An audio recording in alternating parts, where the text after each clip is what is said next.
On a misty autumn morning in California's Sierra Nevada foothills, Tom Bradley was driving a familiar mountain road when something made him stop.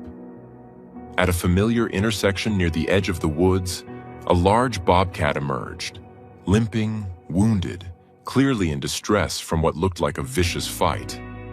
But when their eyes met, something extraordinary happened. Tom felt a jolt of emotion. It was the same bobcat he had rescued and raised years ago, the one he had carefully released back into the wild when it was strong enough to survive on its own.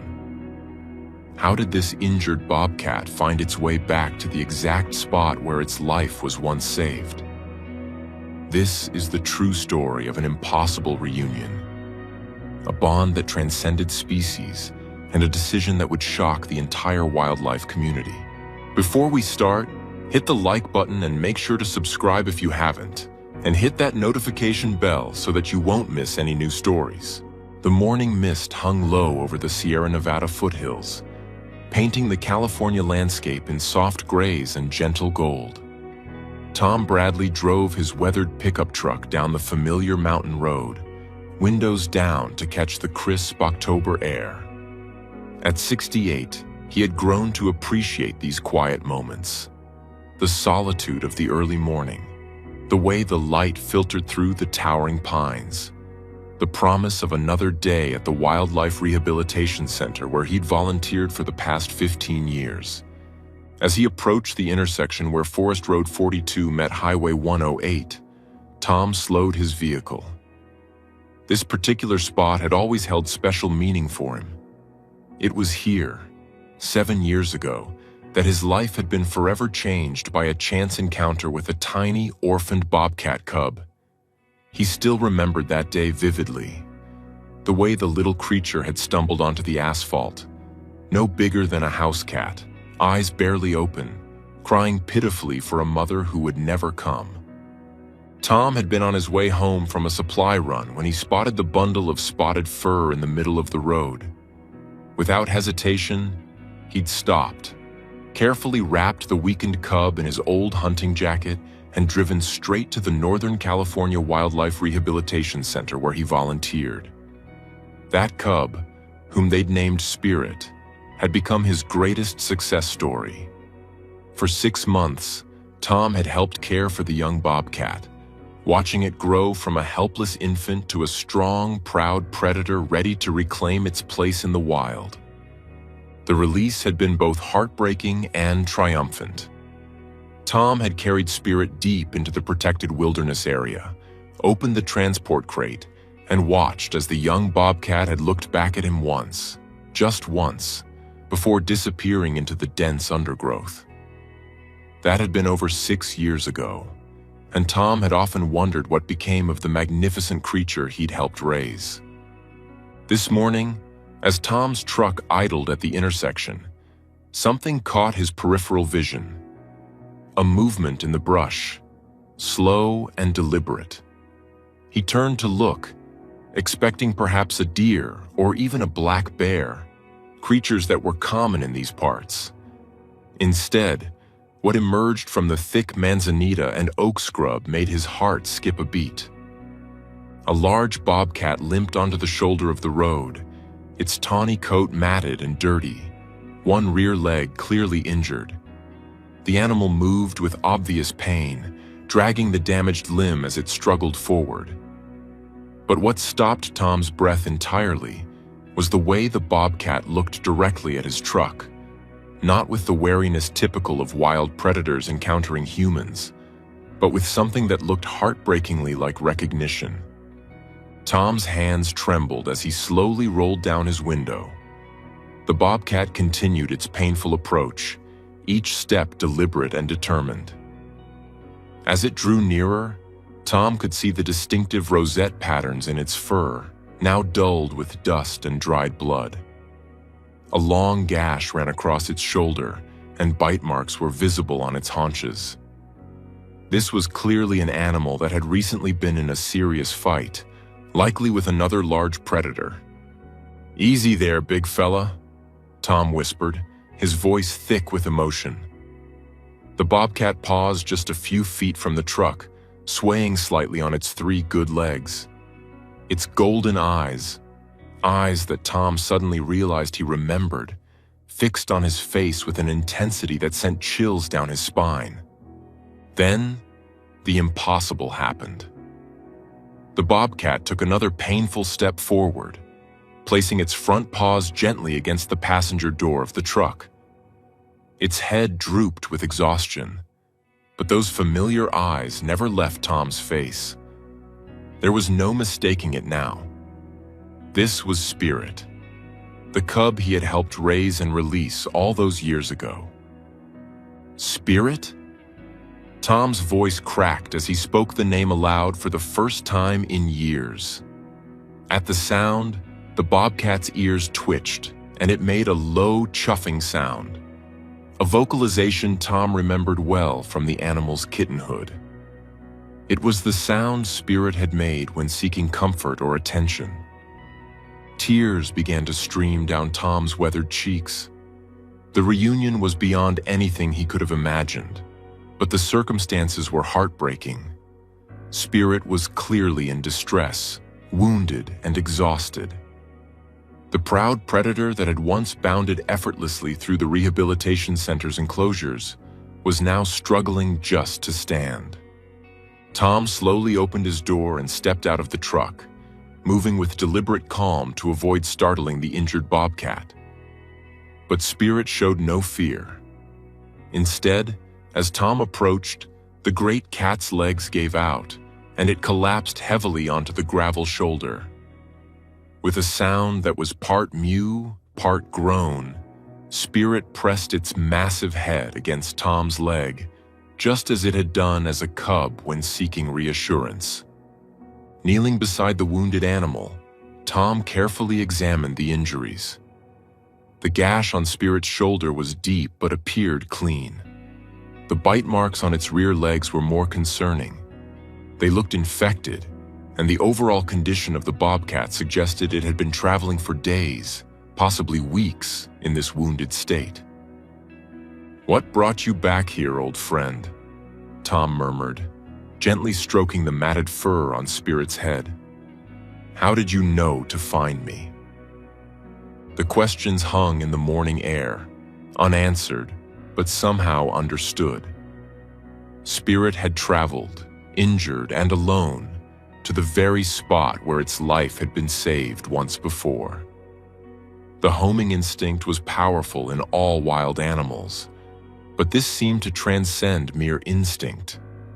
This felt like a conscious choice made by an animal that remembered kindness and sought it out in its darkest hour. Without hesitation, Tom returned to his truck and retrieved a large wool blanket from behind the driver's seat. The same blanket he carried for emergencies had once wrapped a tiny bobcat cub.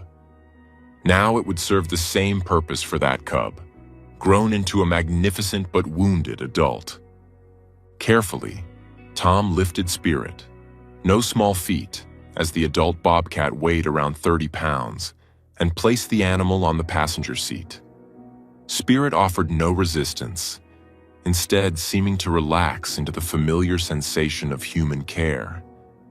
Tom fastened the seatbelt around the bundled blanket to keep Spirit secure, then climbed back into the driver's seat. One hand on the wheel, the other resting gently on Spirit's side for comfort, Tom drove as quickly as safely possible toward the rehabilitation center. He called ahead on his cell phone, alerting Dr. Sarah Michella, the center's head veterinarian, about the emergency. The 30-minute drive felt like hours. Spirit remained conscious but weak, occasionally making soft vocalizations that tugged at Tom's heart. These weren't the sounds of a wild, dangerous predator. They were the sounds of a sick, tired animal seeking comfort from the one human it trusted. Dr. Michella was waiting when Tom arrived at the center. Together, they carefully transferred Spirit to the medical facility, where a thorough examination revealed the extent of the injuries. In addition to the obvious wounds, Spirit showed signs of severe dehydration and malnutrition, suggesting the animal had been struggling for survival for quite some time. These bite marks are consistent with a mountain lion attack, Dr. Michelle explained as she cleaned and sutured the wounds. Spirit is lucky to be alive. Bobcats are formidable fighters, but they're no match for a cougar. The next few days were touch and go. Spirit was weak from infection and blood loss, and there were moments when Tom feared they might lose the brave animal after all. He spent every possible moment at the center, often sleeping in a chair beside Spirit's recovery cage. During the long hours of watching and waiting, Tom reflected on the extraordinary bond that had formed between them. Wildlife rehabilitation experts often spoke about the importance of maintaining distance from the animals in their care, preventing them from becoming too habituated to humans. Tom had always followed these guidelines carefully. Spirit had been raised with minimal human contact, given every opportunity to retain its wild instincts. Yet here they were, years later, connected by something deeper than training or protocol. A connection forged in those early months when a vulnerable cub had depended on human kindness for survival. On the fourth day, Spirit finally turned a corner. The fever broke, and the bobcat began to eat on its own again. Tom was there when Spirit first stood up, wobbling but determined. Their eyes met, and Tom could swear he saw something like gratitude in that golden gaze. The healing process was gradual but steady. As Spirit's strength returned, so did something else. A sense of belonging at the center that hadn't been there during the original rehabilitation. This time, Spirit didn't pace restlessly at the edges of the enclosure, looking toward the wild. Instead, the bobcat seemed content to remain near the buildings, often positioning itself where it could see Tom working with other animals. Dr. Michelle was puzzled by this behavior. "It's highly unusual," she admitted to Tom during one of their daily check-ins. "Spirit is physically capable of returning to the wild now, but shows no inclination to do so. It's as if the second rescue has fundamentally changed something about the animal's perception of this place." Tom nodded thoughtfully. He had noticed the same thing. Spirit had found a home here. Not just the center itself, but the entire concept of existing between two worlds. No longer fully wild, but not domesticated either, Spirit seemed to have chosen a life that bridged both realms. As weeks turned into months, a new routine emerged. Spirit was given free run of the property during the day, coming and going as it pleased. The other staff members grew accustomed to seeing the large bobcat lounging in the shade of the oak trees or following Tom around as he went about his duties. Spirit had become, in essence, a resident ambassador for the center. The arrangement wasn't without its challenges. Wild animal regulations required careful documentation and special permits. There were concerns about Spirit's effect on other rehabilitation patients, and questions about the long-term sustainability of such an arrangement. But the bond between Tom and Spirit had captured the attention of the wildlife community, and supporters rallied to make it possible. Dr. Michelle conducted numerous evaluations to ensure Spirit's physical and psychological well-being. The results were consistently positive. The bobcat showed no signs of stress or captivity neurosis. It maintained healthy behaviors, marked its territory, and even occasionally brought Tom gifts of small prey, a sign of respect and affection among cats. As winter turned to spring, Tom began to understand that Spirit's return had changed both of them. The elderly volunteer found a new sense of purpose in caring for his old friend. Years of working with wild animals had taught him that genuine connections between species were rare and precious. What he shared with Spirit transcended the typical human-wildlife relationship. For Spirit, the choice to remain seemed equally meaningful. The bobcat had experienced the full cycle of human care, from complete dependence through gradual independence, to a hard-won freedom that had ultimately been threatened by the harsh realities of the wild. The decision to return to the safety of the rehabilitation center wasn't a failure of the earlier release. It was an intelligent choice made by an animal that understood its options. One evening in early spring, as Tom sat reading in his favorite chair on the center's porch, Spirit approached and settled down beside him. The massive cat's purr rumbled through the quiet air, a sound that never failed to amaze Tom. Wild bobcats rarely purr, but Spirit seemed to reserve this special communication for their quiet moments together. As Tom gently scratched behind Spirit's ears, he marveled at the journey that had brought them both to this moment. A decade ago, he had been a lonely widower, recently retired, searching for meaning in his golden years. Volunteering at the Wildlife Center had given him purpose, but Spirit had given him something more. A connection that defied explanation. A friendship that bridged the gap between human and wild. The story of Tom and Spirit became somewhat legendary in wildlife rehabilitation circles. Visitors to the center would often ask to hear the tale of the bobcat that chose to come home. Tom would tell it gladly, always emphasizing the rarity of such a bond and the importance of respecting the wildness in all creatures, even those who chose a different path. As autumn returned once again to the California foothills, Tom found himself once more driving past that familiar intersection. This time, however, he wasn't alone. Spirit sat in the passenger seat, not as a patient being transported, but as a companion choosing to ride along. They were heading to a local school where Tom had been invited to speak about wildlife conservation and the incredible bond he shared with Spirit. At the intersection, Tom pulled over for a moment. This spot that had witnessed 2 rescues now seemed like a symbol of second chances and the power of compassion. Spirit looked out the window, perhaps remembering its own dramatic encounters at this very place.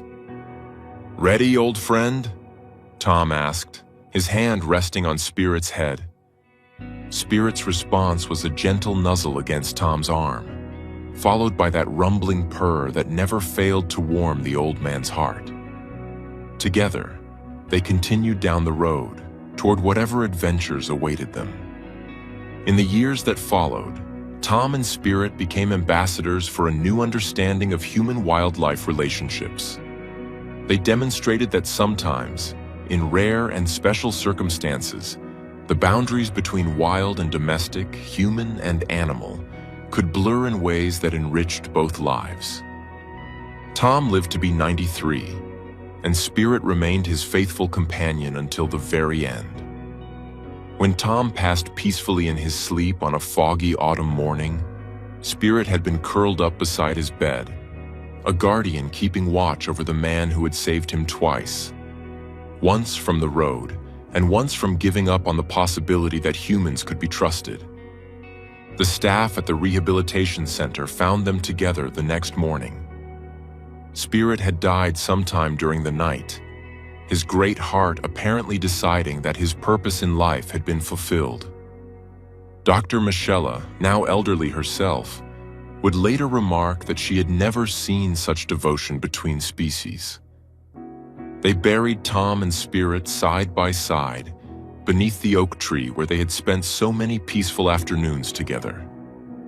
The headstone bore a simple inscription: Tom Bradley and Spirit, proof that love transcends all boundaries. The intersection where it all began became a small roadside memorial, visited by wildlife lovers from around the world. People would stop there, hoping perhaps to witness their own miracle, to experience proof that in a world often divided by differences, unexpected connections are still possible. And sometimes, on misty autumn mornings when the light filters through the pine trees just right, visitors swear they can see 2 figures in the distance, an elderly man and a magnificent bobcat, walking together along the forest's edge, their bond eternal and unbroken, reminding all who witness it that the most profound relationships often arise from the simplest acts of kindness.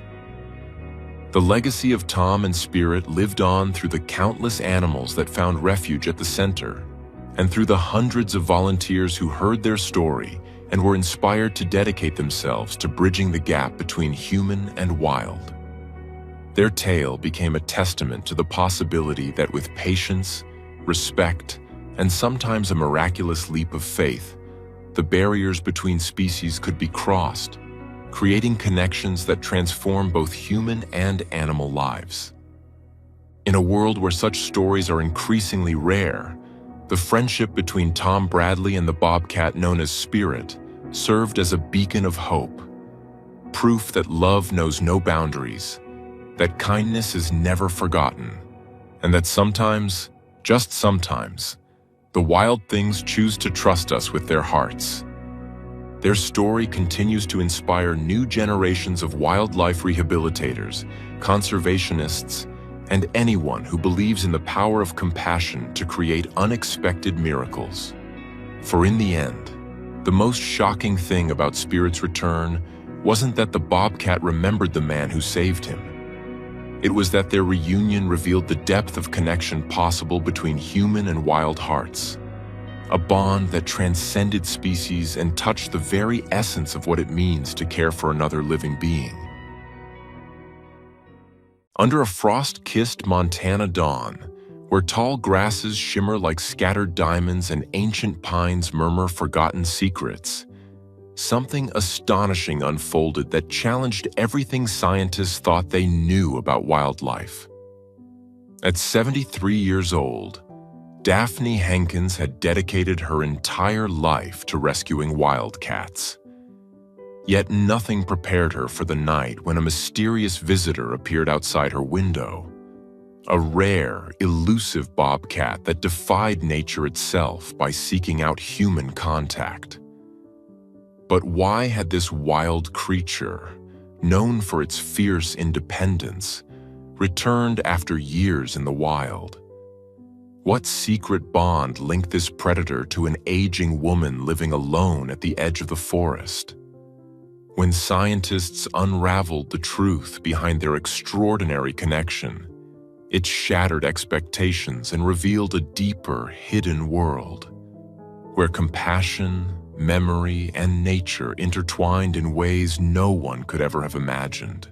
Before we start, hit the like button and make sure to subscribe if you haven't, and hit that notification bell so that you won't miss any new stories. The Montana morning dawned crisp and clear, frost glittering on the tall grasses surrounding High Ridge Wildlife Sanctuary. Daphne Hankins moved slowly these days, her 73-year-old bones protesting against the cold that seeped through her heavy wool coat. Still, she wouldn't have missed her morning rounds for anything. Every day for the past 22 years, she'd walked the perimeter of the sanctuary, checking fences and surveying the landscape that had become her life's work. "Coffee's ready when you get back," called Miguel, her assistant of 15 years. He was technically the sanctuary's veterinary technician, but had become much more, a dear friend and, increasingly, her right hand as age made certain tasks more challenging. Daphne raised her walking stick in acknowledgement without turning. She preferred these morning walks alone, savoring the stillness before the day's work began. The sanctuary housed 12 permanent residents, bobcats, lynx, and the occasional mountain lion that couldn't be returned to the wild, and usually had another 8 to 10 animals in various stages of rehabilitation. The sun climbed higher as she made her way along the familiar path, casting long shadows through the ponderosa pines. It had been an unusually mild winter by Montana standards, but February could still surprise them with a blizzard. Daphne paused at a clearing that overlooked the valley below, her breath forming clouds in the cold air. This vista never failed to remind her why she'd chosen this life. The land spread out before her, 500 acres of protected wilderness that served as a buffer between the sanctuary and the encroaching development from Bozeman's outskirts. Beyond lay the jagged profiles of the Bridger Mountains, their peaks still snow-capped even as spring approached. As she stood there, memories washed over her like gentle waves. The trip to that small zoo outside Bozeman when she was just 8 years old, where she'd first locked eyes with a bobcat and felt something shift inside her. The arguments with her parents when, at 22, she'd turned down the prestigious Johns Hopkins medical scholarship to work with wildlife instead. The first time she met David Black at a conservation conference in Denver, his passion for wildcats matching her own. "Penny for your thoughts," David used to say when he'd find her lost in contemplation like this. The familiar ache of his absence squeezed her heart. 17 years together hadn't been nearly enough. The accident had been quick, black ice on a mountain road, a guardrail that failed to hold, but the aftermath stretched on endlessly. For months after his death, Daphne had questioned everything. What was the point of continuing their work without him? But the animals had needed her, and slowly, caring for them had healed something inside her. Not completely. There would always be a David-shaped hole in her heart, but enough to keep going. Enough to establish High Ridge officially as a non-profit sanctuary dedicated primarily to bobcats and other native Montana wildcats. A rustle in the underbrush pulled Daphne from her reverie. She instinctively went still, eyes scanning the tree line. Working with wild animals for over 4 decades had taught her the value of patience and observation. Nothing moved for several long moments. Then, a flicker of movement caught her eye, the distinctive tufted ears of a bobcat appearing briefly before vanishing back into the brush. Daphne smiled to herself. Bobcat sightings around the sanctuary weren't uncommon, but they always felt like a gift. Wild bobcats occasionally patrolled the boundaries of the sanctuary, drawn perhaps by the scent of their captive counterparts or simply passing through on their territorial rounds. "Go well, friend," she murmured, turning to continue her walk.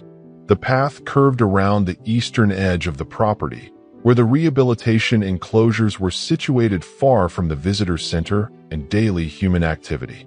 As she walked, Daphne felt the familiar twinge in her left hip, a souvenir from a fall 3 winters ago.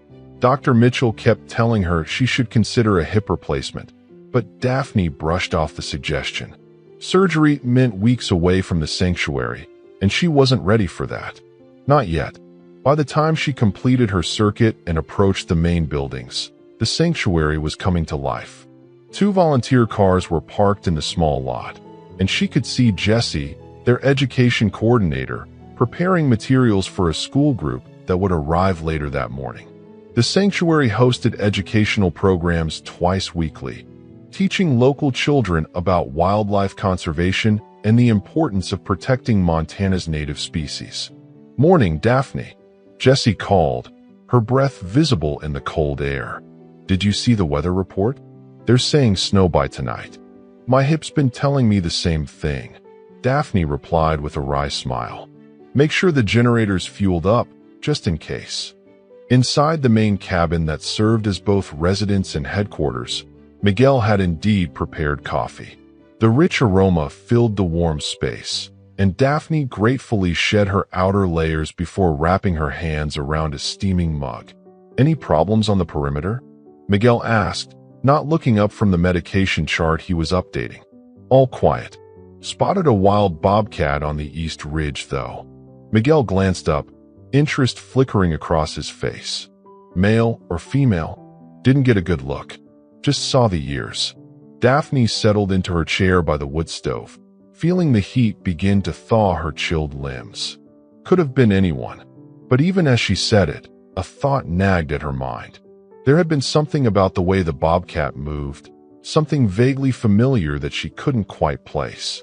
The sanctuary had been Daphne's life for so long that memories sometimes blurred together. Hundreds of animals rescued, rehabilitated, released. But some stood out with crystal clarity. Kima was one of those. They'd found him 15 years ago, a tiny, half-starved bobcat kitten no more than 4 weeks old. A logging crew had discovered him alone in a hollow tree, no mother in sight. They'd called the sanctuary immediately, and David had driven out to collect the orphan. "He's so small," Daphne had whispered when David placed the hissing bundle of spotted fur into her gloved hands. The kitten's eyes, blue-gray and fierce despite his weakness, had fixed on her face with what seemed like indignation at his circumstances. "But he's a fighter," David had replied, gently stroking the tiny head with one finger. "See how he's still got some spirit? That's good." They'd named him Kamba, after the Swahili word for fierce, a nod to David's years working in wildlife conservation in Kenya before returning to his native Montana. The name had suited the little bobcat, who had rallied from near death with a determination that impressed even the sanctuary's veteran staff. Raising Kamba had been different from their usual rehabilitation cases. Most orphan bobcats came to them a bit older, already wary of humans, and with some innate survival skills intact. But Kamba's extreme youth meant he needed more intensive care, bottle feeding every few hours, careful monitoring, and eventually specialized training to ensure he developed the hunting skills he would need in the wild. "We have to be so careful," Daphne had reminded the staff repeatedly. "He can't associate humans with food or comfort, not if he's going to make it out there." But despite their careful protocols, the minimal handling, the hiding of human faces behind masks during feedings, the gradual introduction of live prey, Kamba had formed an unusual connection with Daphne. He never approached her like a pet might, never sought affection or played, but he watched her with an intensity that the other rehabilitating animals didn't show. "He's imprinted on you," Miguel had suggested once, about 6 months into Kamba's rehabilitation. Daphne had shaken her head firmly. "No, he's too independent for that. He's just observant." And she had been right. As Kamba grew, he maintained his wild nature. He hissed when approached too closely, hunted with impressive precision in his training exercises, and showed all the territorial behaviors appropriate for a young male bobcat. But still, there was that awareness, that peculiar focus on Daphne whenever she was near. David had noticed it too. "It's like he's studying you," he'd said one evening, as they observed Kamba from the hidden monitoring station outside his enclosure. Learning. When Kamba turned 18 months old, healthy and skilled enough for release, Daphne had experienced a profound sense of loss that took her by surprise. They'd released dozens of rehabilitated animals before, each departure a bittersweet triumph. But Kamba's release had felt different. They'd chosen a remote area in the Gallatin National Forest, miles from roads and human habitation, but with ideal bobcat habitat, dense underbrush, plentiful prey, and natural shelter. David had carried the transport cage deep into the forest, with Daphne following behind, her heart heavy in her chest. When they finally opened the cage door, Kamba had hesitated, sniffing the air cautiously. Then he turned his head, his yellow-gold eyes finding Daphne's one last time. The look had lasted only seconds, but Daphne felt as though something significant had passed between them. Not affection or gratitude, nothing so human, but a recognition, an acknowledgement. Then he was gone, a spotted shadow melting seamlessly into the forest understory. "He'll be all right," David had assured her, squeezing her hand as they hiked back to their truck. "That one was born to be wild." "I know," Daphne had replied, blinking back unexpected tears. "I just hope he remembers what we taught him." David had laughed softly. "Trust me, that cat doesn't forget anything." 2 years later, David was gone, victim to that icy mountain road and a faulty guardrail. In the depths of her grief, Daphne had sometimes found herself thinking of Kamba, wondering if he was thriving in his wild freedom, if the lessons they'd taught him had served him well. Now, 15 years since his release, Daphne rarely thought of Kamba specifically. There had been so many others since, each special in their own way, each carrying a piece of her heart into the wilderness when they left. Still, on cold mornings like this one, certain memories surfaced unbidden. "Earth to Daphne," Miguel's voice broke through her thoughts. "You're a million miles away today." She smiled apologetically. "Just remembering." Miguel nodded, understanding in his eyes. He'd joined the sanctuary a few years after David's death, but he'd heard all the stories, seen all the photographs. He knew how deeply the history of this place was etched into Daphne's soul. "The school group will be here in an hour," he reminded her. And Marissa called. "The injured lynx they found near Yellowstone is stable enough for transport. They're bringing her in this afternoon." Daphne nodded, mentally rearranging the day's tasks to accommodate the new arrival. At 73, she no longer handled the more physical aspects of animal care, but she still oversaw every admission, every treatment plan, every release decision. The sanctuary was her life's work, and though she'd begun training Jessie to eventually take over when she could no longer manage, that day had not yet come. The morning passed in a flurry of activity. The school group, 28 fourth graders from Bozeman Elementary, arrived precisely at 10, bubbling with excitement despite their teachers' attempts to maintain order. Daphne welcomed them in the Education Center, a spacious room with displays about Montana's native wildcats and the threats they faced. "Who can tell me what makes a bobcat different from your cat at home?" she asked, smiling as dozens of hands shot into the air. For the next hour, she answered questions, explained the sanctuary's work, and supervised as Jessie led small groups to the observation areas where they could safely view some of the permanent residents.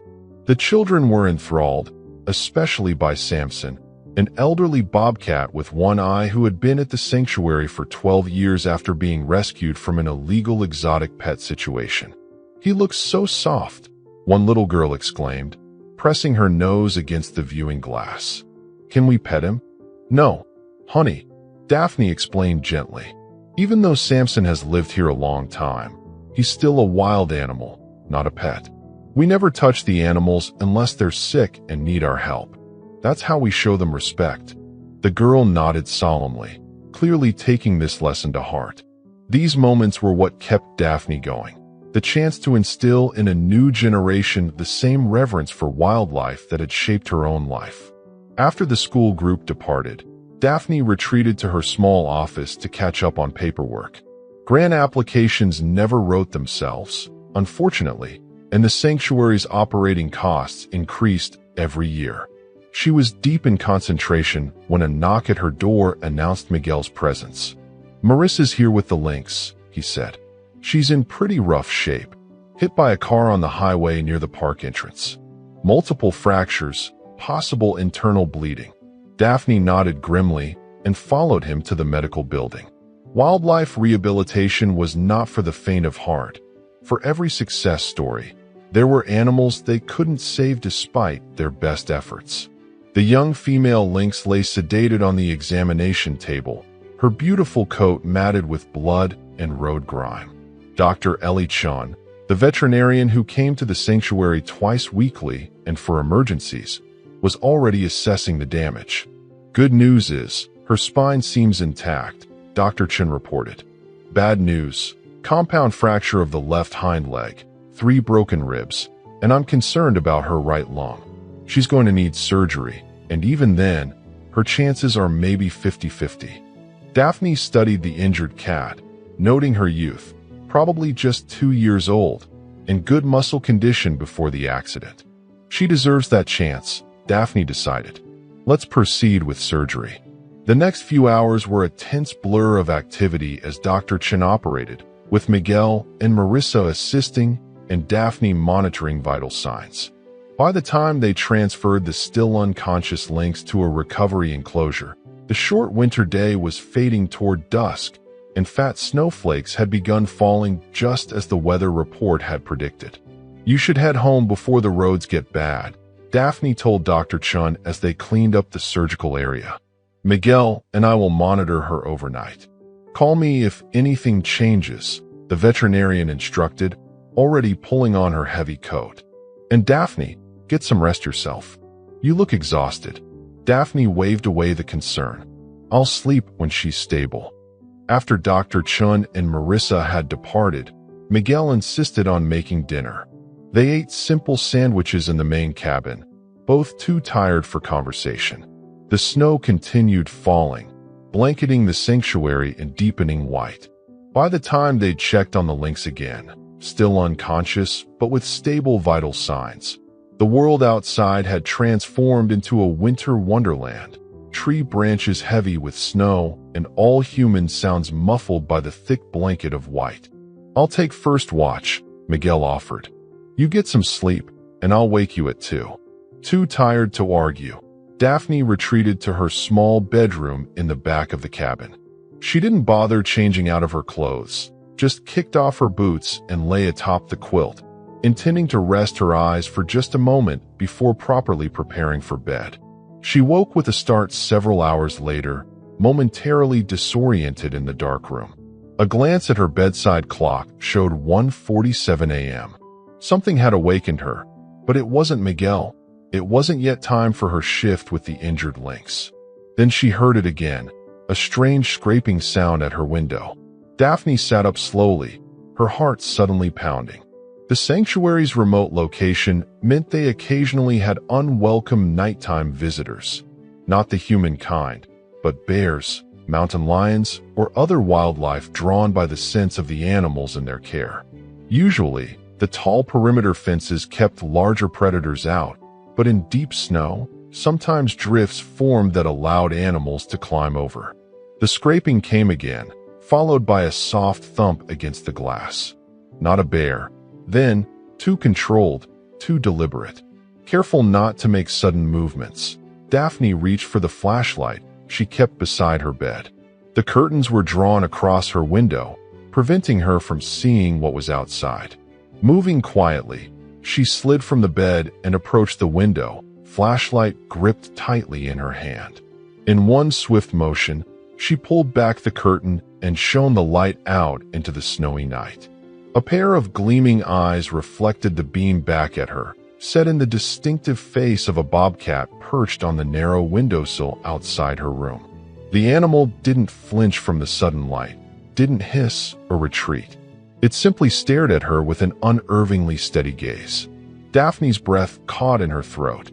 The bobcat was large for its species, a healthy male in his prime with the characteristic spotted coat and tufted ears. A wild bobcat, not one of their residents. He must have climbed the snow drift against the cabin wall to reach the window. But why would a wild bobcat approach a human dwelling so deliberately? As she stood frozen in confusion, the bobcat raised one paw and deliberately pressed it against the glass, leaving a perfect print in the condensation that had formed there. The gesture was so unexpected, so seemingly intentional, that Daphne gasped aloud. And in that moment of shock, a possibility flashed through her mind that seemed simultaneously impossible and the only explanation. "Kamba?" she whispered, her voice barely audible even to herself. At the sound, the bobcat's ears twitched forward. He tilted his head slightly, eyes never leaving hers. Then he placed his paw against the glass once more, holding it there as snowflakes swirled around him in the night air. Daphne's hands trembled as she fumbled to unlock the window. It couldn't be. It was too unlikely, too fantastic. Bobcats in the wild typically lived 8 to 12 years. If this was Kamba, he would be around 16, elderly for his species, though not impossibly so. And what were the chances he would remember her, remember this place after all these years? Yet as she carefully raised the window a few inches, letting in a gust of frigid air, she knew with sudden certainty that this was indeed Kamba. There was something in the set of his shoulders, something in the fearless, appraising look he gave her that resonated with her memories of the orphaned kitten they had raised so carefully to be wild. "Kamba," she said again, this time with conviction. "You came back." The bobcat made no sound, but his nostrils flared as he scented the air coming from her room. He remained perfectly balanced on the narrow sill, seemingly untroubled by the precarious perch or the falling snow. Daphne stood very still, afraid any movement might send him running. Bobcats were solitary creatures by nature, avoiding human contact whenever possible. Even those raised in captivity maintained their wild instincts and wariness. For a wild bobcat to seek out human presence this way was virtually unheard of. Yet here he was, and Daphne found herself fighting back tears. What had brought him back after all these years? Territory disputes with younger males? Curiosity? Or something more profound? Some memory of safety or connection that had drawn him to the one place where humans had shown him kindness. They remained in this strange tableau for several long minutes. The elderly woman and the wild bobcat, separated by mere inches of cold air, connected by years of unseen history. Then, Kima did something even more extraordinary. He deliberately lowered himself to a sitting position on the windowsill, tucked his paws beneath him, and settled in as if preparing to stay. A choked laugh escaped Daphne's throat. In all her decades working with wildcats, she'd never witnessed behavior like this from a healthy, free-living bobcat. It defied everything she knew about their instincts and natural wariness. "You can't stay there," she told him softly. "It's too cold, and you're getting snowed on." As if understanding her concern, Kima blinked slowly, then stood and stepped delicately over the window's edge into her room. Daphne's heart nearly stopped. Every conservation instinct screamed at her that this was dangerous, inappropriate, against all her own protocols. Yet she couldn't bring herself to chase him away. Not when he'd come so far, defied so many natural instincts to reach her. Kima surveyed the room cautiously, nose working as he took in the unfamiliar scents. He avoided looking directly at Daphne now, instead conducting a methodical inspection of his surroundings. His movements were careful, controlled, no hint of aggression or fear, just watchful curiosity. After circling the room once, he approached a framed photograph on Daphne's dresser and paused. Daphne followed his gaze and felt her heart twist. It was a picture of her and David, taken during Kima's rehabilitation. In it, they stood before his training enclosure, smiling proudly as the young bobcat lurked half-hidden in the background. "You remember him too, don't you?" Daphne whispered. Kima turned to look at her then, and something in his steady gaze seemed to reach straight into her soul. Without thinking, Daphne slowly extended her hand, palm up, stopping well short of actually touching him. For a breathless moment, Kima studied her outstretched hand. Then, in a gesture that nearly stopped Daphne's heart, he stepped forward and briefly, so briefly she might have imagined it, pressed his forehead against her palm before retreating. The touch lasted less than a second, but it shattered something inside Daphne, some dam that had held back emotions she'd suppressed for years. Tears spilled freely down her cheeks as she sank to her knees on the floor, overwhelmed. Kima watched her from a safe distance, seemingly neither distressed by her tears nor compelled to comfort her. He was, after all, still a wild animal, no matter this unprecedented behavior. After a few minutes, he turned and jumped lightly back to the windowsill, looking out into the snowy night. Understanding that he was ready to leave, Daphne rose shakily to her feet and opened the window wider. "Thank you for coming back," she told him, voice thick with emotion. "I've always wondered if you were all right out there." Kima paused one last time, looking back at her over his shoulder. Their eyes met in a final moment of connection, wild animal and human caretaker, linked by an improbable bond that defied explanation. Then, as silently as he'd arrived, Kima leapt from the windowsill into the snowy darkness and was gone. When Daphne recounted the experience to Miguel the next morning, she half expected him to think she'd dreamed the entire encounter. But the bobcat's paw print remained on her window glass, and fresh tracks in the snow traced his path from the forest edge to the cabin and back again. "It's incredible," Miguel acknowledged, examining the tracks. "But not impossible. Bobcats are territorial. They maintain the same hunting grounds for years if they can. He might have been living nearby all this time. But to approach like that, to come inside." Daphne shook her head in wonder. "In 40 years of rehabilitation work, I've never seen anything like it." The encounter changed something in Daphne. As winter gave way to spring, she found herself filled with renewed purpose and energy. The hip that had pained her seemed less troublesome as she threw herself into expanding the sanctuary's educational programs and mentoring Jessie more intensively. "You seem different lately," Dr. Chen remarked during a routine visit to check on the recovering lynx. "More alive," Daphne suggested with a smile. "I feel it."